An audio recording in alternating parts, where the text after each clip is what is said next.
사랑하는 형제자매님들, 오늘도 주님의 은혜 가운데 여러분들과 함께 할 수 있게 하신 하나님께 감사를 드립니다. 성도님들, 혹시 요즘 마음이 무겁지는 않으신지요? 세상살이가 점점 더 어려워지고 우리 앞에 놓인 현실들이 때로는 감당하기 힘들게 느껴질 때가 있지 않습니까? 오늘 저는 여러분들과 함께 소원 성취와 기도의 힘에 대해 나누고 싶습니다. 우리 모두가 마음 깊은 곳에 간절한 소원들을 품고 살아가고 있지 않습니까? 그 소원들이 때로는 이루어지기를 간절히 바라면서도 한편으로는 과연 이루어질 수 있을까 하는 의구심을 갖게 됩니다. 사랑하는 형제자매님들, 먼저 오늘날 우리 주변에서 벌어지고 있는 현실들을 함께 살펴보겠습니다. 첫 번째로, 많은 성도님들이 경제적인 어려움으로 인해 고통받고 계십니다. 물가는 계속 오르는데 수입은 그대로이거나 오히려 줄어들고 있습니다. 매달 집세와 생활비를 마련하기 위해 밤낮으로 일하지만 여전히 부족함을 느끼며 자녀들의 교육비와 노부모님의 의료비까지 생각하면 숨이 막힐 것 같은 현실입니다. 은행 통장 잔고를 확인할 때마다 한숨이 나오고 미래에 대한 불안감이 마음을 짓누르고 있습니다. 두 번째로, 건강의 문제로 고민하고 계신 분들이 많습니다. 갑작스럽게 찾아온 질병으로 인해 인생이 송두리째 흔들리는 경험을 하고 계신 분들, 오랜 기간 만성질환으로 고생하시면서 치료비 부담과 함께 몸의 고통을 견뎌내고 계신 분들이 있습니다. 병원을 오가며 받는 검사 결과를 기다리는 마음, 가족들에게 짐이 되는 것 같아 미안한 마음, 그리고 언제쯤 이 고통에서 벗어날 수 있을지 모르는 막막함이 마음을 무겁게 하고 있습니다. 세 번째로, 가정의 문제로 아파하고 계신 성도님들이 계십니다. 부부간의 불화로 인해 집안 분위기가 늘 어둡고 대화 대신 침묵이 흐르는 가정에서 살아가는 고통을 겪고 계신 분들이 있습니다. 자녀들의 문제로 인해 밤잠을 설치는 부모님들, 진로를 두고 갈등하거나 잘못된 길로 빠져 걱정이 끝이 없는 상황들입니다. 또한 고부 갈등이나 가족 간의 오해로 인해 명절이나 가족 모임이 오히려 스트레스가 되는 현실을 마주하고 계신 분들도 많습니다. 네 번째로, 직장과 인간관계의 어려움을 겪고 계신 분들이 있습니다. 상사나 동료들과의 갈등으로 인해 매일 출근하는 것이 고역이 되어버린 상황, 승진이나 인사에서 번번이 제외되어 자존감이 땅에 떨어지는 경험을 하고 계신 분들입니다.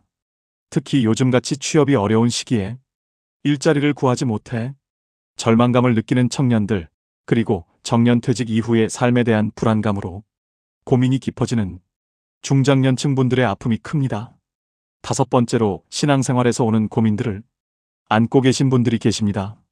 열심히 기도하고 신앙생활을 해왔는데도 왜 내 삶에는 변화가 없는지, 다른 사람들은 축복을 받는 것 같은데 왜 나만 이런 어려움을 겪어야 하는지에 대한 의문이 듭니다. 기도해도 응답받지 못하는 것 같아서 하나님이 나를 잊으신 것은 아닌지, 혹은 내가 무슨 잘못을 했기 때문인지 자책하며 영적인 침체감을 경험하고 있습니다. 성도님들, 혹시 지금 제가 말씀드린 이런 상황들 중에 여러분의 이야기가 있지는 않습니까? 마음 깊은 곳에서 간절히 바라는 소원이 있지만 현실의 벽 앞에서 좌절감을 느끼고 계시지는 않습니까?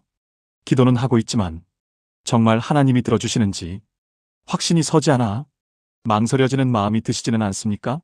하지만 사랑하는 형제자매님들, 오늘 제가 여러분들에게 전하고 싶은 메시지가 있습니다. 우리가 품고 있는 소원들이 결코 헛된 것이 아니며 우리의 기도가 하나님께 상달되고 있다는 확신을 갖고 살아갈 수 있다는 것입니다.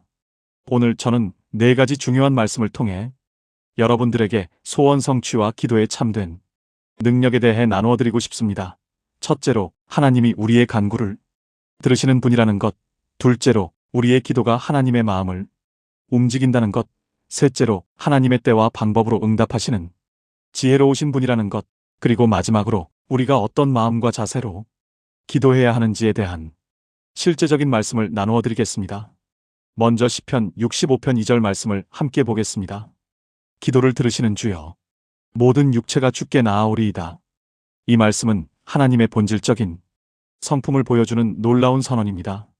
하나님은 단순히 기도를 들을 수 있는 분이 아니라 기도를 들으시는 것이 그분의 기쁨이요 특성인 분이십니다.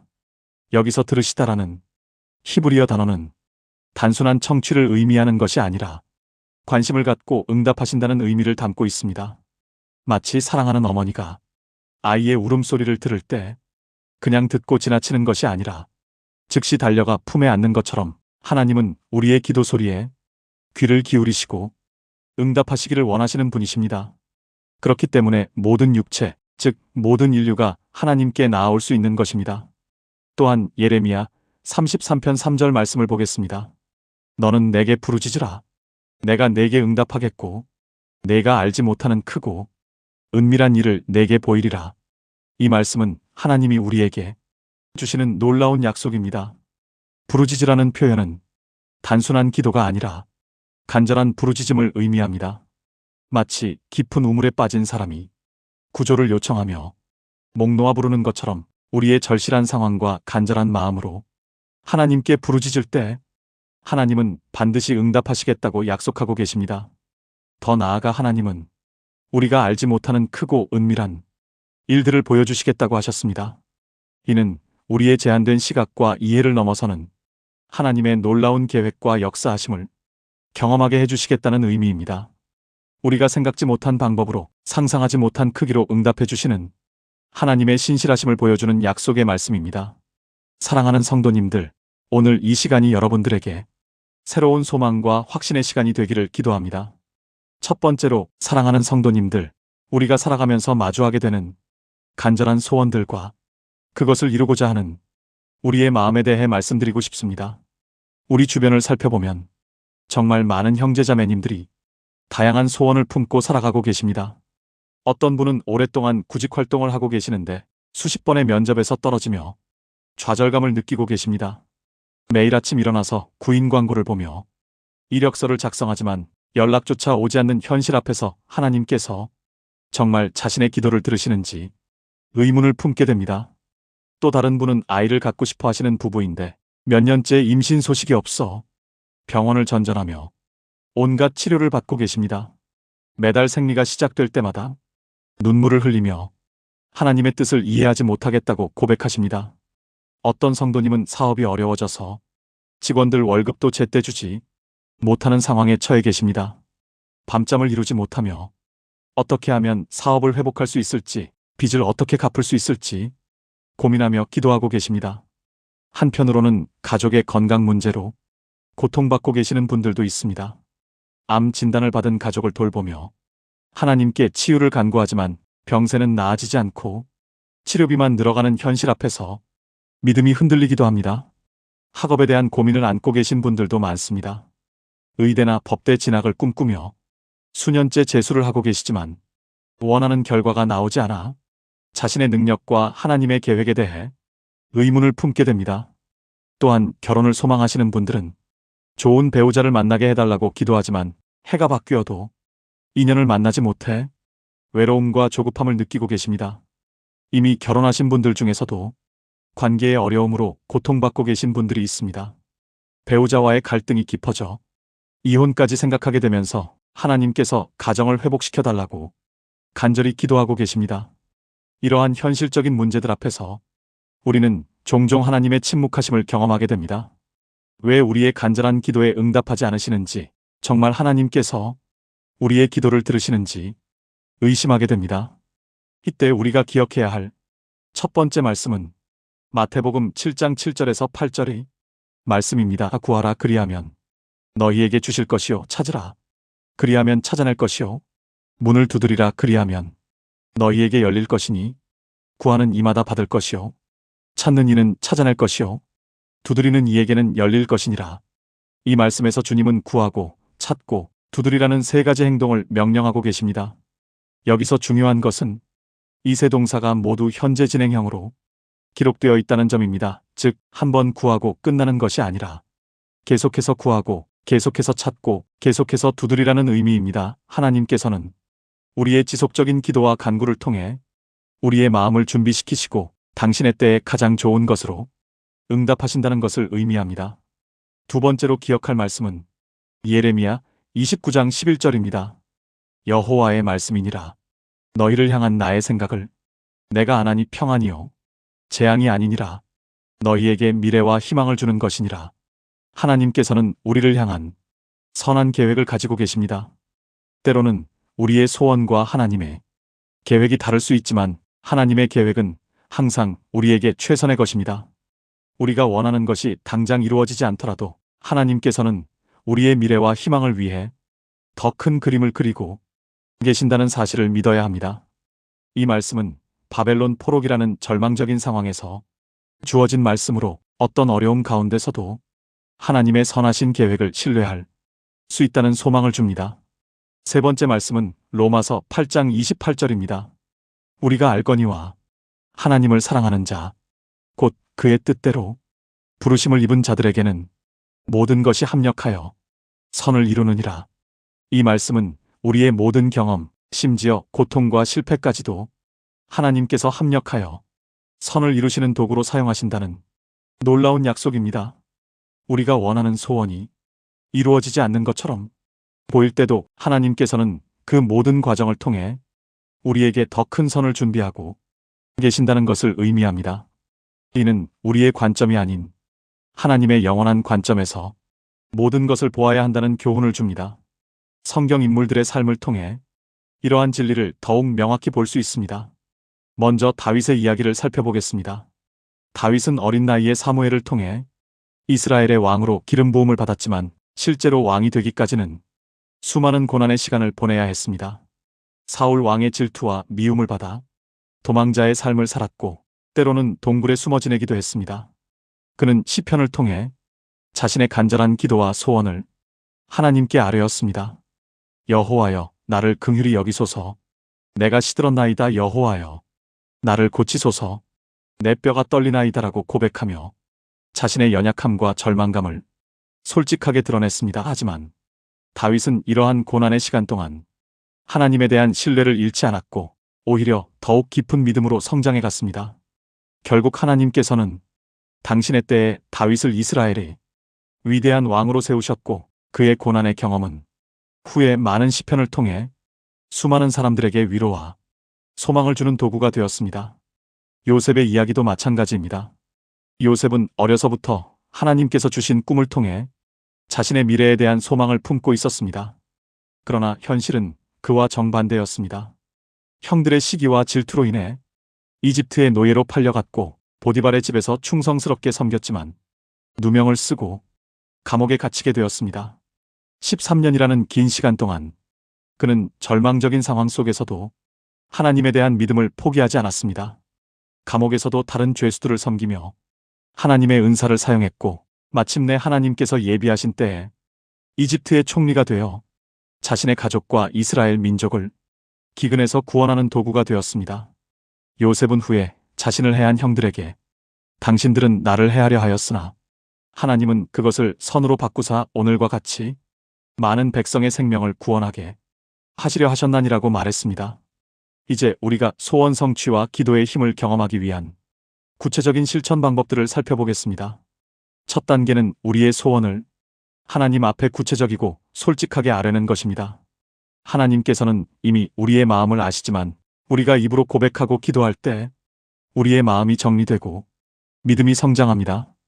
모호한 기도가 아닌 구체적인 요청을 드리되 동시에 하나님의 뜻에 순복하는 마음도 함께 고백해야 합니다. 두 번째 단계는 말씀을 통해 하나님의 마음을 알아가는 것입니다. 성경을 읽고 묵상하면서 우리의 소원이 하나님의 뜻과 일치하는지 점검해야 합니다.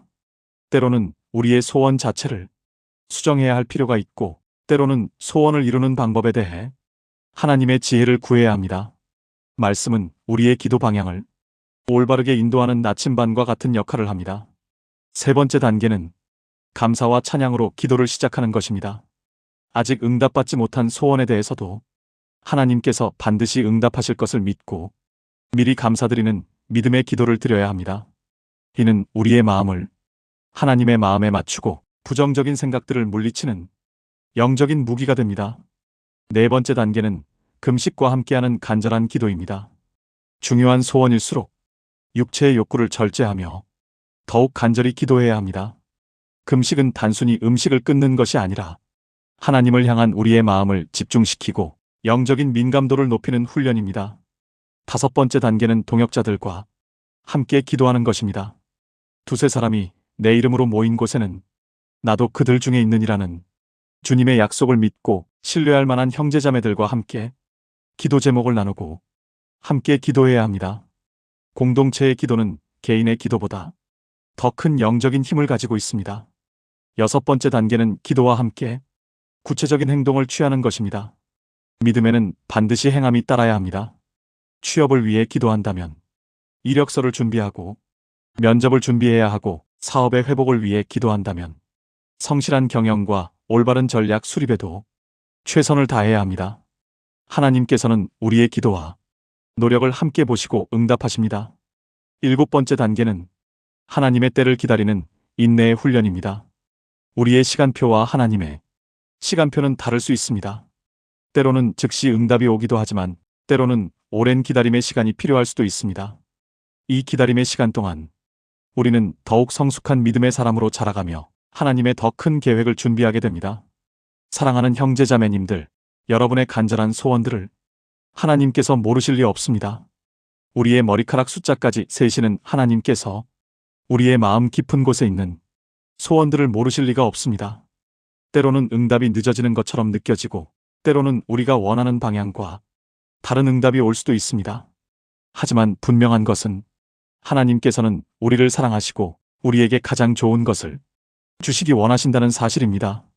우리의 제한된 시각으로는 이해할 수 없는 일들도 하나님의 영원한 관점에서는 모두 합력하여 선을 이루는 과정임을 믿으시기 바랍니다. 포기하지 마시고 계속해서 기도하시되 하나님의 뜻과 때를 신뢰하는 마음으로 기도하시기 바랍니다. 두 번째로 우리가 소원을 품고 기도할 때 마주하게 되는 현실적인 어려움들과 그 해결책에 대해 말씀드리고자 합니다. 사랑하는 성도님들, 기도의 길은 때로 험난하고 우리의 믿음을 시험하는 순간들로 가득합니다. 먼저 우리가 일상에서 겪는 구체적인 문제 상황들을 살펴보겠습니다. 첫 번째로 직장에서의 승진을 위해 몇 년간 기도해왔지만 계속해서 후배들이 먼저 올라가는 것을 보며 하나님께서 나의 기도를 들으시지 않는 것은 아닌지 의심하게 되는 상황입니다. 매일 새벽 기도를 드리며 정직하게 일했음에도 불구하고 결과가 따르지 않을 때 우리는 깊은 좌절감을 느끼게 됩니다. 두 번째로 자녀의 대학 입시나 취업을 위해 간절히 기도하지만 연이은 실패를 경험하는 부모의 마음입니다.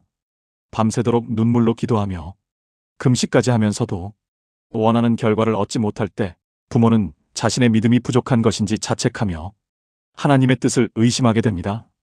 특히 다른 가정의 자녀들이 좋은 결과를 얻는 것을 보면서 상대적 박탈감까지 느끼게 됩니다. 세 번째로 사업의 번영을 위해 기도했지만 오히려 경기 불황과 코로나19 같은 예상치 못한 상황으로 인해 어려움을 겪는 경우입니다. 11조와 감사 헌금을 빠뜨리지 않고 드렸음에도 불구하고 매출이 떨어지고 직원들을 해고해야 하는 상황에서 하나님의 축복에 대한 확신이 흔들리게 됩니다. 네 번째로 건강 회복을 위해 기도하지만 병세가 호전되지 않거나 오히려 악화되는 경우입니다. 치료비 부담까지 더해지면서 경제적 어려움과 육체적 고통 그리고 영적 혼란까지 동시에 겪게 되어 기도할 힘조차 잃어버리는 상황에 처하게 됩니다. 주변 사람들의 동정 어린 시선까지 견뎌내야 하는 이중고를 겪게 됩니다. 다섯 번째로 결혼을 위해 기도하지만 좋은 만남이 이어지지 않는 청년들의 고민입니다. 나이는 점점 들어가는데 주변에서는 언제 결혼할 것인지 묻고 교회에서도 결혼의 축복에 대해 설교할 때마다 자신만 소외되는 느낌을 받게 됩니다. 하나님께서 준비하신 배우자가 있다는 말씀을 믿고 기다리지만 현실적인 불안감을 떨쳐내기 어려워집니다. 여섯 번째로 가정의 평화를 위해 기도하지만 가족 간의 갈등이 해결되지 않는 상황입니다.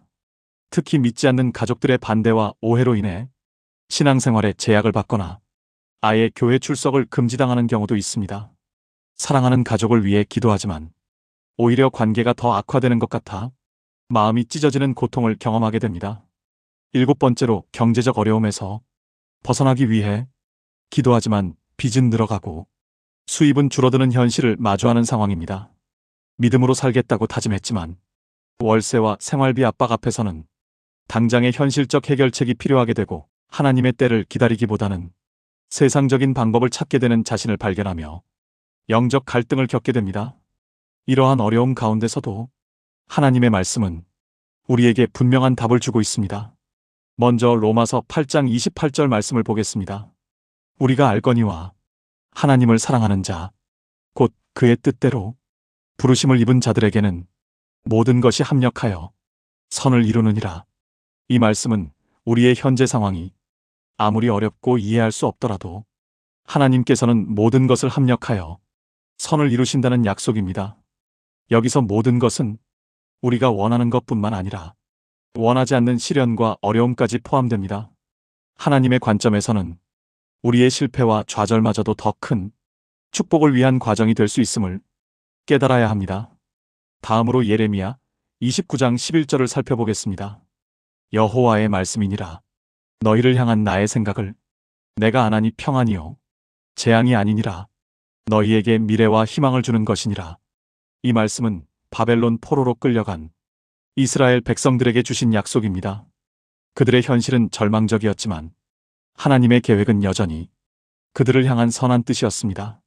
우리의 소원이 당장 이루어지지 않는다고 해서 하나님께서 우리를 포기하신 것이 아닙니다. 오히려 더 좋은 것을 예비하고 계시며 우리를 그것에 합당한 사람으로 준비시키고 계신 것입니다. 마지막으로 마태복음 7장 7절부터 8절을 보겠습니다. 구하라 그리하면 너희에게 주실 것이요 찾으라 그리하면 찾아낼 것이요 문을 두드리라 그리하면 너희에게 열릴 것이니 구하는 이마다 받을 것이요 찾는 이는 찾아낼 것이요 두드리는 이에게는 열릴 것이니라. 예수님의 이 약속은 조건 없는 약속이 아닙니다. 구하고 찾고 두드리는 지속적인 행동을 요구하며 하나님의 뜻에 합당한 것을 구할 때 응답해 주신다는 의미입니다. 우리의 기도가 응답받지 못하는 것처럼 보일 때도 계속해서 구하고 찾고 두드리는 인내가 필요합니다. 성경의 인물들도 우리와 같은 어려움을 겪었습니다. 다윗의 경우를 살펴보겠습니다. 다윗은 사무엘에게 기름 부음을 받아 이스라엘의 왕으로 선택받았지만 실제로 왕이 되기까지는 수많은 시련을 겪어야 했습니다. 사울 왕의 질투와 미움으로 인해 도망자의 삶을 살았고 때로는 적국인 블레셋 땅으로 피해야 했습니다. 하나님께서 약속하신 왕위는 멀기만 했고 현실은 절망적이었습니다. 그러나 다윗은 이 모든 과정 속에서 하나님을 향한 신뢰를 잃지 않았습니다. 시편을 통해 자신의 솔직한 감정을 하나님께 토로하면서도 결국에는 하나님의 신실하심을 고백했습니다. 다윗의 도피 생활은 그를 더욱 겸손하고 지혜로운 왕으로 준비시키는 과정이었으며 결국 하나님의 때에 이스라엘 역사상 가장 위대한 왕이 될 수 있었습니다. 모세의 이야기도 우리에게 큰 교훈을 줍니다. 모세는 이집트 왕궁에서 교육받고 자란 엘리트였지만 동족을 구하려다가 살인자가 되어 미디안 광야로 도망쳐야 했습니다. 40년간 양치기로 살면서 자신의 꿈과 포부는 모두 무너진 것 같았습니다. 하지만 하나님께서는 바로 그 광야에서 모세를 부르셨습니다. 왕궁에서의 지식과 광야에서의 겸손함, 이 두 경험이 모두 합쳐져서 모세는 이스라엘 백성을 이집트에서 구해낼 위대한 지도자가 될 수 있었습니다. 모세가 보기에는 실패와 좌절의 40년이었지만 하나님께서는 그를 더 큰 사명을 위해 준비시키고 계셨던 것입니다. 우리의 기다림과 어려움도 결코 헛되지 않으며 하나님께서는 우리를 더 큰 축복을 위해 준비시키고 계실 수 있습니다. 이제 구체적인 실천 방법 7단계를 말씀드리겠습니다. 첫 번째는 기도 제목의 점검과 정리입니다. 우리가 구하는 것이 정말 하나님의 뜻에 합당한지, 나의 욕심이나 세상적 가치관에서 나온 것은 아닌지 솔직하게 돌아보아야 합니다. 하나님의 말씀에 비추어 내 기도 제목들을 재정리하고 하나님의 영광을 위한 것인지 점검해 보시기 바랍니다. 두 번째는 감사 기도의 습관화입니다. 아직 이루어지지 않은 것에 대한 불평보다는 이미 주신 은혜들을 기억하며 감사하는 습관을 기르시기 바랍니다. 매일 감사 제목 3가지씩을 기록하며 하나님의 선하심을 인정하는 마음을 키워나가시길 권합니다. 감사하는 마음이 우리의 믿음을 견고하게 해줍니다. 세 번째는 말씀 묵상과 기도의 결합입니다. 단순히 내 필요만을 아뢰는 기도가 아니라 하나님의 말씀을 묵상하며 그 말씀에 근거하여 기도하시기 바랍니다. 말씀이 우리의 생각을 하나님의 생각으로 바꾸어주고 올바른 기도의 방향을 제시해 줄 것입니다. 네 번째는 공동체와 함께하는 기도입니다. 혼자만의 기도에서 벗어나 믿음의 형제자매들과 함께 기도하며 서로의 기도 제목을 나누고 격려하시기 바랍니다. 공동체의 힘은 개인의 연약함을 보완해주고 믿음을 더욱 견고하게 해줍니다. 다섯 번째는 순종과 실천의 동반입니다. 기도만 하고 가만히 앉아있는 것이 아니라 하나님께서 보여주시는 길에 순종하며 최선을 다해 실천하시기 바랍니다. 하나님의 응답은 종종 우리의 순종을 통해 나타납니다. 여섯 번째는 인내와 기다림의 훈련입니다. 하나님의 때는 우리의 때와 다름을 인정하고 조급해하지 말고 인내하며 기다리시기 바랍니다. 기다리는 동안에도 하나님께서 일하고 계심을 믿으며 희망을 잃지 마시기 바랍니다. 일곱 번째는 하나님의 뜻에 대한 전적인 신뢰입니다. 내 뜻대로 되지 않을 때도 하나님의 선하신 뜻이 있음을 믿고 받아들이는 마음을 기르시기 바랍니다. 때로는 우리가 구한 것보다 더 좋은 것을 하나님께서 예비하고 계실 수 있습니다. 사랑하는 형제자매님들, 소원이 이루어지지 않는다고 해서 절망하지 마시기 바랍니다. 하나님은 여전히 우리를 사랑하시며 가장 좋은 것으로 채워주기 원하십니다. 때로는 우리의 소원보다 더 큰 축복을 예비하시기 위해 기다리게 하실 수도 있고, 때로는 우리를 더 성숙한 믿음의 사람으로 빚으시기 위해 연단의 과정을 허락하실 수도 있습니다. 중요한 것은 어떤 상황에서도 하나님의 사랑과 신실하심을 의심하지 않는 것입니다. 세 번째로, 우리가 소원을 품고 기도할 때 마주하게 되는 현실적인 어려움들과 그 해결책에 대해 말씀드리겠습니다. 성도님들, 우리는 살아가면서 참으로 많은 어려운 상황들을 마주하게 됩니다. 첫 번째로 직장에서의 승진 문제입니다. 오랜 시간 성실하게 일했지만 후배가 먼저 승진하는 것을 보며 하나님께서 정말 우리의 기도를 들으시는지 의심하게 됩니다. 매일 새벽 기도로 주님께 간구했지만 현실은 변하지 않는 것 같아 낙심하게 되는 것입니다. 두 번째로는 자녀 교육 문제입니다. 아무리 기도해도 아이가 말을 듣지 않고 학업에 집중하지 않을 때 부모로서 어떻게 해야 할지 막막함을 느끼며 하나님의 뜻을 알기 어려워합니다. 세 번째로는 경제적인 어려움입니다. 11조를 성실히 드리고 있음에도 불구하고 가정의 경제적 상황이 나아지지 않을 때 하나님의 약속하신 복이 언제 임할지 기다리며 힘들어하는 경우입니다. 네 번째로는 건강 문제입니다. 가족 중에 질병으로 고생하는 분이 계실 때 수많은 기도와 금식에도 불구하고 치유의 역사가 즉시 나타나지 않아 신앙의 흔들림을 경험하게 됩니다. 다섯 번째로는 결혼 문제입니다. 나이가 들어가면서 좋은 배우자를 만나게 해달라고 간절히 기도하지만 시간만 흘러가고 적절한 만남이 이어지지 않을 때의 답답함과 외로움입니다. 여섯 번째로는 사업이나 창업과 관련된 문제입니다. 하나님의 뜻이라고 믿고 시작한 일이 예상과 달리 어려움에 직면할 때 정말 이것이 하나님께서 원하시는 길인지 확신이 서지 않는 경우입니다. 일곱 번째로는 인간관계의 문제입니다. 교회 내에서나 직장에서 갈등이 발생했을 때 용서하고 화해하라는 말씀은 알지만 실제로 마음의 상처가 치유되지 않아 기도조차 막히는 상황을 경험하게 됩니다. 이러한 문제들 앞에서 우리가 붙들어야 할 성경 말씀들을 살펴보겠습니다. 먼저 마태복음 7장 7절에서 8절의 말씀입니다. 구하라 그리하면 너희에게 주실 것이요, 찾으라 그리하면 찾아낼 것이요, 문을 두드리라 그리하면 너희에게 열릴 것이니 구하는 이마다 받을 것이요, 찾는 이는 찾아낼 것이요, 두드리는 이에게는 열릴 것이니라.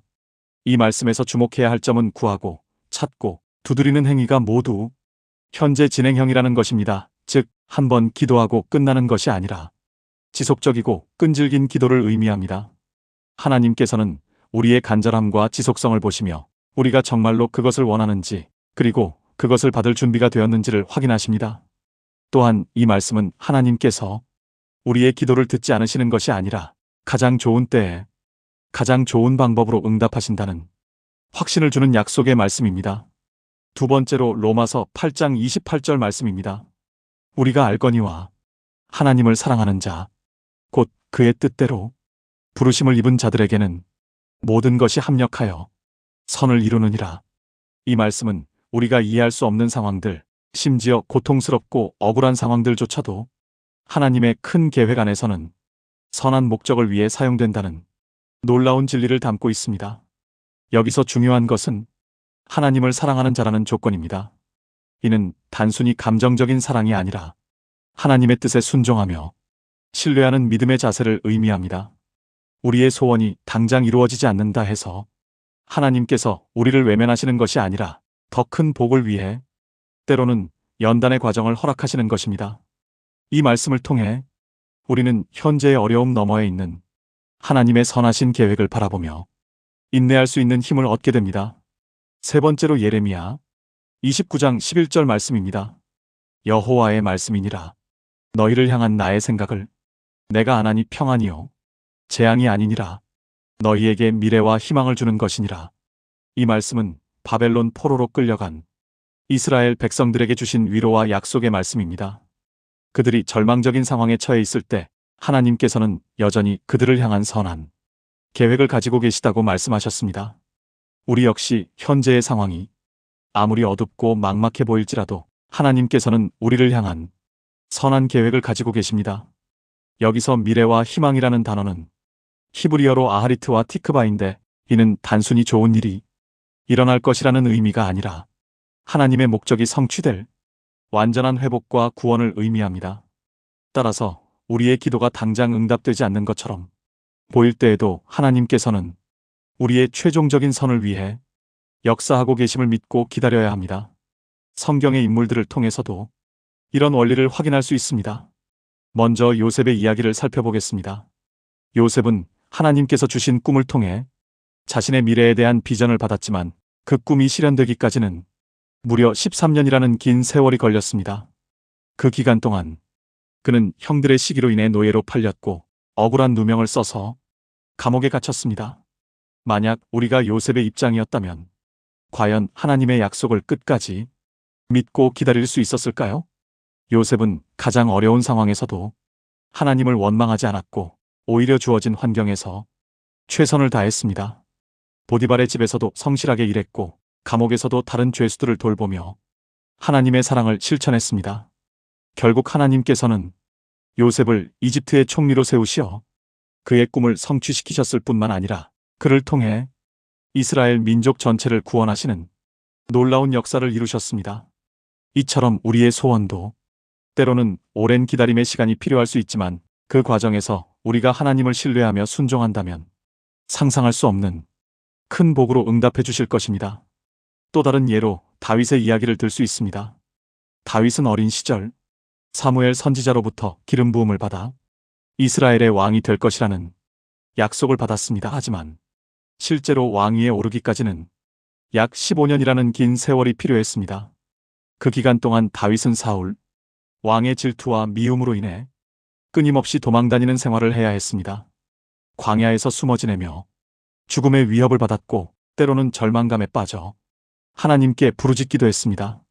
시편의 많은 부분이 이런 고난의 시간에 기록된 것들입니다. 하지만 다윗은 2번이나 사울을 죽일 기회가 있었음에도 불구하고 하나님의 때를 기다렸습니다.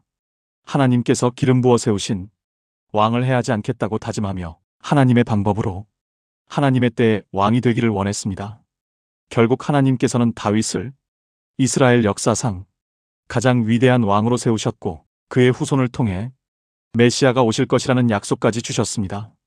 다윗의 이야기는 우리에게 하나님의 약속은 반드시 성취되지만 그 과정에서 우리의 인격과 믿음이 준비되는 시간이 필요하다는 것을 보여줍니다. 이제 구체적인 실천 방법들을 말씀드리겠습니다.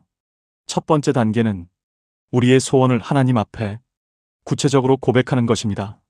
막연하게 좋은 일이 생기게 해주세요라고 기도하는 것이 아니라 정확히 무엇을 원하는지 하나님께 털어놓으십시오. 하나님께서는 이미 우리의 마음을 아시지만 우리가 구체적으로 고백할 때 우리 자신도 정말 무엇을 원하는지 분명하게 알 수 있게 됩니다. 또한 그 소원이 하나님의 뜻과 일치하는지 점검해 볼 수 있는 기회가 됩니다. 두 번째 단계는 성경 말씀에 근거한 기도를 드리는 것입니다.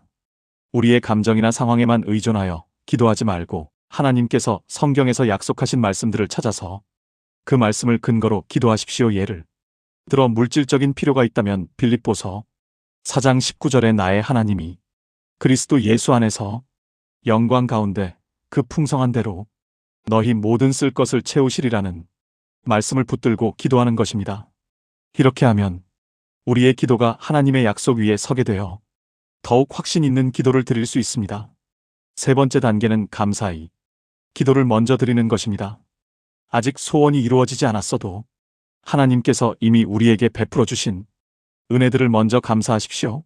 건강, 가족, 구원의 은혜, 오늘 하루 지켜주심 등 작은 것부터 큰 것까지 감사할 제목들을 찾아서 고백하십시오. 감사는 우리의 마음을 하나님께 집중시키고 부정적인 생각들을 몰아내는 놀라운 힘이 있습니다. 네 번째 단계는 금식 기도를 통한 간절함의 표현입니다. 우리의 소원이 정말 중요하다면 음식을 끊고 기도하는 시간을 가져보십시오. 하루 금식부터 시작해서 점차 기간을 늘려갈 수 있습니다. 금식은 우리의 육신의 욕구를 제어하고 영적인 것에 집중할 수 있게 도와주며 하나님께 대한 우리의 간절함을 보여드리는 방법입니다. 단, 건강상 문제가 있으신 분들은 무리하지 마시고 부분 금식이나 다른 방법을 택하시기 바랍니다. 다섯 번째 단계는 순종의 삶을 실천하는 것입니다. 기도만 하고 순종하지 않는다면 우리의 기도는 공허한 메아리가 될 수밖에 없습니다. 하나님께서 이미 우리에게 명령하신 것들, 예를 들어 11조, 주일성수, 이웃사랑, 용서 등을 먼저 실천하십시오. 작은 순종에서 시작하여 점점 더 큰 순종으로 나아가면 하나님께서도 우리의 기도에 더욱 귀를 기울이실 것입니다. 여섯 번째 단계는 공동체와 함께 기도하는 것입니다. 혼자서만 기도하지 말고 믿음의 형제자매들과 함께 기도하십시오. 마태복음 18장 20절에서 예수님께서는 두세 사람이 내 이름으로 모인 곳에는 나도 그들 중에 있느니라고 약속하셨습니다. 공동체의 기도에는 개인 기도에서 경험할 수 없는 특별한 능력이 있습니다. 또한 다른 사람들의 기도를 들으면서 우리 자신의 기도 생활도 더욱 풍성해질 수 있습니다. 일곱 번째 단계는 하나님의 때를 인정하고 기다리는 인내의 자세를 갖는 것입니다. 우리는 빠른 결과를 원하지만 하나님께서는 우리에게 가장 좋은 때에 가장 좋은 방법으로 응답하십니다. 전도서 3장 1절에서 범사에 기한이 있고 천하 만사가 다 때가 있나니라고 했듯이 하나님의 시간은 우리의 시간과 다릅니다. 조급해하지 말고 하나님의 완전한 계획을 신뢰하며 기다리는 자세가 필요합니다. 사랑하는 형제자매님들, 때로는 우리의 기도가 즉시 응답되지 않는 것처럼 느껴질 때가 있습니다. 하지만 하나님께서는 결코 우리를 잊지 않으시며 우리의 눈물 한 방울도 기억하고 계십니다. 이사야 49장 15절에서 하나님께서는 여인이 어찌 그 젖 먹는 자식을 잊겠으며 자기 태에서 난 아들을 긍휼히 여기지 않겠느냐? 그들은 혹시 잊을지라도 나는 너를 잊지 아니할 것이라고 말씀하셨습니다. 어머니가 자신의 젖먹이를 잊을 수 없듯이 하나님께서도 우리를 잊으실 수 없다는 것입니다. 지금 이 순간에도 하나님께서는 우리의 기도를 들으시고 가장 좋은 응답을 준비하고 계십니다. 낙심하지 마시고 끝까지 믿음으로 기도하시기 바랍니다. 네 번째로, 사랑하는 형제자매님들, 우리가 소원 성취와 기도의 힘에 대해 깊이 묵상해야 할 부분은 바로 우리 일상 속에서 마주하는 구체적인 어려움들과 그 해결책에 관한 것입니다. 먼저 우리 주변에서 흔히 볼 수 있는 문제 상황들을 살펴보겠습니다. 첫째로, 취업을 앞둔 청년들의 고민입니다. 수많은 이력서를 넣어도 연락이 오지 않고 면접에서 번번이 떨어지며 절망감에 빠져 있는 젊은이들의 모습을 우리는 자주 목격합니다. 이들은 밤마다 하나님께 간절히 기도하며 자신의 길을 찾고자 합니다. 둘째로, 경제적 어려움에 처한 가정들의 현실입니다. 생활비 부족으로 매일 고민하며 자녀들의 교육비와 생활비를 감당하기 어려워 눈물로 밤을 지새우는 가장들이 마음은 얼마나 무겁겠습니까? 이들은 하나님의 공급하심을 간구하며 매일 기도의 자리에 나아갑니다. 셋째로, 질병으로 고통받는 환자들과 그 가족들의 절망적인 상황입니다. 병원을 전전하며 치료비 걱정과 회복에 대한 불안감으로 마음이 찢어지는 듯한 아픔을 겪고 있는 이들에게 기도는 마지막 희망의 끈과 같은 존재입니다. 하나님의 치유하심을 간절히 바라며 눈물로 기도합니다. 넷째로, 가정 불화로 인한 갈등과 아픔을 겪고 있는 부부들의 문제입니다. 서로를 이해하지 못하고 상처를 주고받으며 이혼까지 생각하게 되는 상황에서 이들은 하나님께서 가정을 회복시켜 주시기를 간구하며 기도의 자리로 나아갑니다. 사랑했던 마음을 되찾고 싶어 합니다. 다섯째로, 자녀 문제로 고민하는 부모들의 마음입니다. 공부를 하지 않거나 잘못된 친구들과 어울리는 자녀를 보며 밤잠을 이루지 못하는 부모들이 있습니다.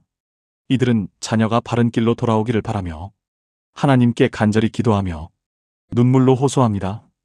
여섯째로, 인간관계의 어려움으로 고통받는 성도들의 현실입니다.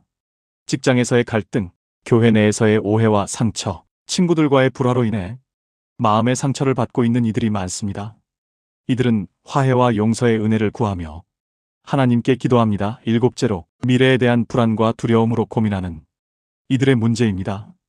앞날이 보이지 않고 어떤 결정을 내려야 할지 몰라 방황하며 하나님의 뜻이 무엇인지 알고 싶어하는 성도들이 있습니다. 이들은 하나님의 인도하심을 간구하며 기도합니다. 이러한 문제들 앞에서 하나님의 말씀은 우리에게 확실한 해답과 희망을 제시해 줍니다. 먼저 마태복음 7장 7절에서 예수님께서는 구하라 그리하면 너희에게 주실 것이요, 찾으라 그리하면 찾아낼 것이요, 문을 두드리라 그리하면 너희에게 열릴 것이니라고 말씀하셨습니다. 이 말씀은 우리의 기도가 결코 헛되지 않음을 보여줍니다.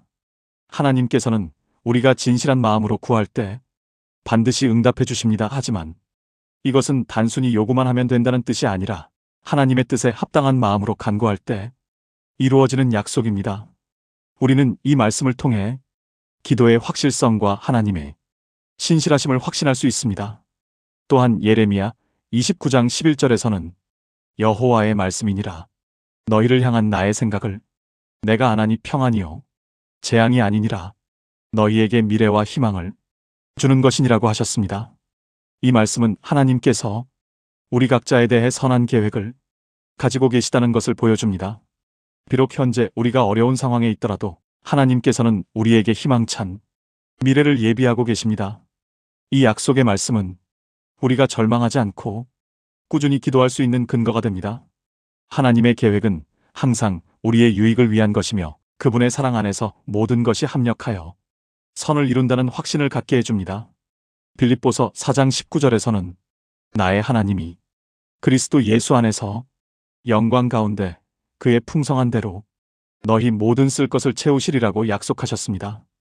이 말씀은 하나님께서 우리의 필요를 아시고 채워주신다는 확실한 약속입니다.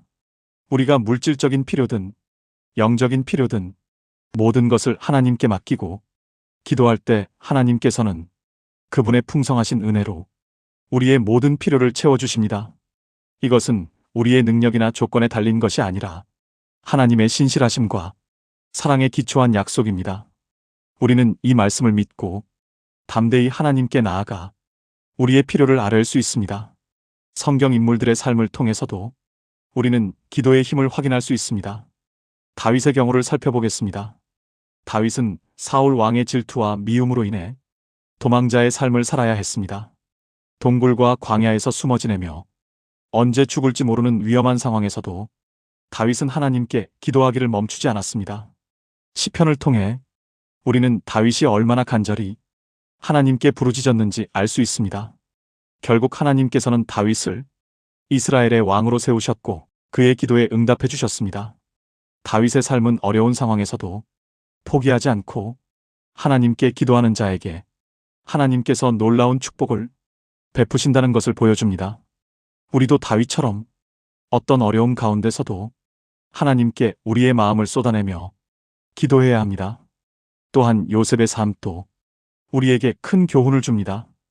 요셉은 형들의 시기로 인해 애굽의 노예로 팔려갔고 보디발의 집에서 억울한 누명을 쓰고 감옥에 갇히게 되었습니다. 하지만 요셉은 절망하지 않고 하나님을 신뢰하며 기도했습니다. 하나님께서는 요셉의 신실함을 보시고 결국 그를 애굽의 총리로 세우셨습니다. 요셉의 간절한 기도와 하나님에 대한 믿음이 마침내 그의 소원을 이루게 한 것입니다. 요셉의 이야기는 우리가 어떤 억울하고 힘든 상황에 처해 있더라도 하나님께 대한 신뢰를 잃지 않고 기도할 때 하나님께서 모든 것을 합력하여 선을 이루신다는 것을 보여줍니다. 우리는 요셉처럼 인내하며 기도하는 믿음을 가져야 합니다. 이제 구체적인 실천 방법들을 살펴보겠습니다. 첫 번째 단계는 매일 정해진 시간에 기도하는 습관을 만드는 것입니다. 아침에 일어나자마자 또는 잠들기 전에 하나님과 교제하는 시간을 갖도록 하십시오. 이 시간은 하루 중 가장 조용하고 집중할 수 있는 시간으로 정하여 꾸준히 지켜나가는 것이 중요합니다. 두 번째 단계는 구체적이고 명확한 기도 제목을 정하는 것입니다. 막연하게 축복해달라고 기도하지 말고 자신이 정말로 원하는 것이 무엇인지 분명히 하여 하나님께 구체적으로 아뢰도록 하십시오. 이렇게 할 때 하나님의 응답을 더욱 분명하게 확인할 수 있습니다. 세 번째 단계는 성경 말씀을 근거로 하여 기도하는 것입니다. 하나님의 약속의 말씀들을 찾아서 그 말씀에 기초하여 기도할 때 우리의 기도는 더욱 확신 있고 담대해집니다. 하나님의 말씀은 우리 기도의 든든한 토대가 됩니다. 네 번째 단계는 감사와 찬양으로 기도를 시작하는 것입니다. 먼저 하나님께서 지금까지 베푸신 은혜들을 생각하며 감사드리고 하나님의 크심과 선하심을 찬양한 후에 우리의 필요를 아뢰도록 하십시오. 이런 자세는 우리의 마음을 하나님께 더 가깝게 이끌어줍니다. 다섯 번째 단계는 금식하며 기도하는 것입니다. 특별히 간절한 기도 제목이 있을 때는 금식을 동반한 기도로 하나님께 나아가십시오. 금식은 우리의 몸과 마음을 하나님께 완전히 집중시키는 효과적인 방법입니다. 여섯 번째 단계는 다른 성도들과 함께 기도하는 것입니다. 혼자서만 기도하지 말고 믿음의 동역자들과 함께 모여서 서로의 기도 제목을 놓고 함께 기도하십시오. 마태복음 18장 19절에서 두세 사람이 합심하여 구하면 이루어진다고 약속하셨습니다. 일곱 번째 단계는 기도의 응답을 기다리는 인내를 기르는 것입니다. 하나님의 응답은 우리가 원하는 시간에 오지 않을 수도 있습니다.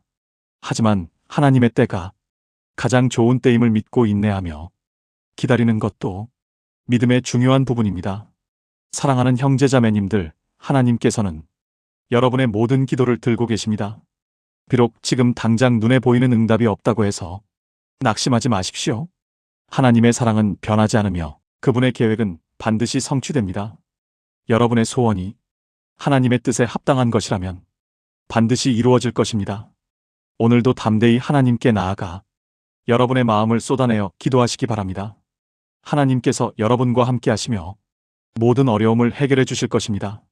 사랑하는 형제자매님들, 오늘 말씀을 통해 나누었던 4가지 핵심 포인트를 다시 한번 정리해 보겠습니다. 첫째, 우리의 소원이 하나님의 뜻과 일치할 때 응답받는다는 진리였습니다. 요한일서 5장 14절에서 말씀하시듯 우리가 그의 뜻대로 무엇을 구하면 들으심을 압니다. 우리의 개인적 욕망이 아닌 하나님 나라의 확장과 이웃 사랑을 위한 소원들이 먼저 되어야 합니다. 이는 우리가 하나님의 마음을 품고 그분의 시선으로 세상을 바라볼 때 가능해집니다. 둘째, 믿음으로 기도하는 것의 중요성을 나누었습니다. 마태복음 21장 22절에서 기록된 것처럼 믿고 기도하는 것은 무엇이든지 받으리라 약속하셨습니다. 이는 단순한 긍정적 사고가 아니라 하나님의 선하심과 신실하심에 대한 확고한 신뢰입니다. 비록 우리 눈에는 보이지 않을지라도 하나님께서 가장 선한 길로 인도하실 것을 믿는 것입니다. 셋째, 인내와 기다림의 미덕에 대해 말씀드렸습니다. 하바국 2장 3절처럼 정한 때가 있고 그 끝에는 거짓이 없나니 비록 더딜지라도 기다리라 하셨습니다. 하나님의 시간표는 우리와 다르며 때로는 연단과 성장을 위해 기다림의 시간을 허락하십니다. 이 시간들이 결코 헛되지 않으며 우리의 믿음을 더욱 견고하게 만드는 귀한 과정임을 깨달아야 합니다. 넷째, 감사하는 마음으로 기도드리는 태도였습니다. 빌립보서 4장 6절에서 아무것도 염려하지 말고 다만 모든 일에 기도와 간구로 너희 구할 것을 감사함으로 하나님께 아뢰라 하셨습니다. 이미 받은 은혜들을 기억하며 앞으로 베풀어 주실 선하심을 미리 감사드리는 것입니다. 성도님들, 오늘의 핵심 메시지는 명확합니다. 소원 성취는 우리의 의지나 노력만으로 이루어지는 것이 아니라 하나님과의 올바른 관계 안에서 그분의 뜻에 순복할 때 이루어지는 것입니다. 기도는 단순히 우리가 원하는 것을 얻기 위한 수단이 아니라 하나님과 깊은 교제를 나누는 특권이며 그 안에서 우리의 마음이 변화되고 하나님의 마음을 닮아가게 됩니다. 진정한 소원 성취는 우리가 원했던 것을 얻는 것이 아니라 하나님께서 우리에게 주시고자 하시는 최선의 것을 받는 것입니다. 형제자매님들, 오늘 말씀이 은혜가 되셨다면 좋아요 버튼으로 은혜를 나누어 주시기 바랍니다. 그리고 구독과 알림 설정을 통해 앞으로도 하나님의 말씀으로 함께 은혜 받기를 원합니다. 댓글로는 여러분의 기도 제목이나 은혜 받은 간증들을 나누어 주세요. 서로의 신앙 여정을 격려하며 함께 성장하는 공동체가 되기를 소망합니다. 여러분의 모든 소원이 하나님의 뜻 안에서 아름답게 이루어지기를 간절히 기도드립니다. 이제 축복 기도로 마무리하겠습니다. 사랑의 하나님 아버지, 오늘 말씀 앞에 나아온 모든 성도님들을 축복하여 주옵소서. 각자의 마음 깊은 곳에 품고 있는 소원들을 아시는 주님, 그 소원들이 하나님의 뜻과 일치할 때 아름답게 응답하여 주시옵소서. 때로는 기다림의 시간을 통해 더욱 견고한 믿음으로 자라게 하시고, 때로는 뜻밖의 은혜로 놀라게 하여 주옵소서. 무엇보다 기도할 때마다 하나님과 더 깊은 교제를 나누며 주님의 마음을 닮아가는 성도님들이 되게 하옵소서. 건강과 평안을 주시고 가정에는 화목을, 직장과 사업터에는 형통함을 허락하여 주옵소서. 모든 것이 합력하여 선을 이루시는 하나님의 놀라운 계획 가운데 승리하는 삶을 살게 하옵소서. 예수님의 이름으로 기도드립니다. 아멘. 사랑하는 성도님들, 한 주간도 하나님의 은혜와 평강이 여러분과 함께 하시기를 축복합니다. 어떤 상황 가운데서도 하나님께서 여러분을 사랑하시고 최선의 길로 인도하고 계심을 기억하시기 바랍니다. 다음 주에도 더욱 풍성한 말씀으로 다시 만날 수 있기를 소망하며 오늘 하루도 주님의 은혜 안에서 승리하시기를 간절히 기도드립니다. 샬롬.